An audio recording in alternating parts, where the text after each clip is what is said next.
کوئی بھی مہذب معاشرہ کسی بھی فرد کے کو حق دیے بغیر یا کوئی حقوق دیے بغیر مکمل ہی نہیں ہو سکتا. اور پھر اس میں مختلف مذاہب کی بات ہے. ہر مذہب نے خاتون کو اہمیت دی ہے، لیکن ہمارے مذہب میں بہت زیادہ اہمیت ہے. تو پاکستان جو ہے ایک اسلامی جمہوریہ ملک ہے، تو اس کے قانون میں خواتین کے لیے بہت زیادہ گنجائش ہے حقوق کی، کہ ان کو پسند کی شادی کا حق ہے. یہ بھی اسلام نے بھی دیا ہے اور ہمارا قانون بھی دیتا ہے. جس طرح آپ نے دیکھا ہوگا کہ جائیداد میں اکثر خواتین کو نیگلیکٹ کیا جاتا ہے، حالانکہ ایسی کوئی بات نہیں. ہمارا قانون اور ہمارا مذہب دونوں خواتین کو ان کی وراثت میں حق دیتا ہے. بعض اوقات یہ کہا جاتا ہے کہ جیسے آپ نے دیکھا ہوگا کہ جی والد کے حق میں بیٹے کے حساب سے ذرا کم ہوتا ہے، اس کا نصف ہوتا ہے. تو اس میں پھر اللہ تعالیٰ نے جو ایک بتایا ہے وہ اس کو کمپنسیٹ کر دیا گیا ہے. اس کو شوہر کی وراثت میں سے بھی حق دیا گیا ہے اور والد کی وراثت میں سے بھی اس کو حق دیا گیا ہے.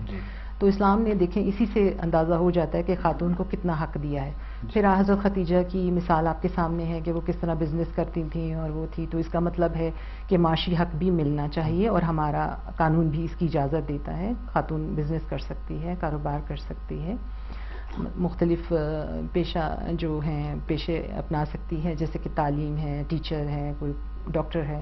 اب ڈاکٹر کی بات اگر میں آپ کو کہوں تو خواتین کے مسائل کے لیے جو ان کے میڈیکل کے مسائل ہوتے ہیں، طبی مسائل ہوتے ہیں، ان کے لیے خاتون زیادہ بہتر ہو سکتی ہے. وہ اپنے مسائل کو زیادہ اچھے طریقے سے ان کو بیان کر سکتی ہیں. حالانکہ اسلام میں اس چیز کی کوئی پابندی نہیں ہے کہ کوئی میل نہ ہو، لیکن ہمارے معاشرے میں جس طرح ہم ٹرائبل سوسائٹی میں رہتے ہیں تو اس حوالے سے جو ہے یہ بہت ضروری ہے کہ خواتین کو میڈیکل کے شعبے میں بھی آگے لایا جائے. اسی طرح ان کے جو معاشرتی مسائل ہوتے ہیں، کوئی معاشی مسائل ہوتے ہیں، اس طرح وکالت کے پیشے میں بھی خواتین کو آنا چاہیے تاکہ وہ خواتین کے ساتھ اپنا مسائل زیادہ اچھے طریقے سے سالو کر سکتی ہیں.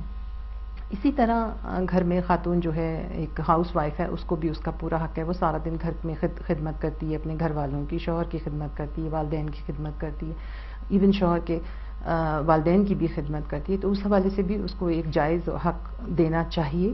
اس کو خرچ کی صورت میں یا اس کے مطلب جو بھی نان نفقہ جو ایک اسلام نے رکھا ہوا ہے اس حوالے سے اس کو اسلام نے اور ہمارے قانون پاکستان کے قانون نے مکمل طور پہ اختیار دیا ہے. وہ اپنے شوہر سے اس کا مطالبہ کر سکتی ہے. خاتون بھی تعلیم کے حوالے سے معاشرتی مطلب اپنے حق کے لیے وہ ایک قانونی مدد بھی لے سکتی ہے. تو یہ وہ تمام حقوق ہیں جو مذہب نے اور ہمارا قانون پاکستان جو دیتا ہے، آئین میں اس کی بالکل پاسداری کی گئی ہے.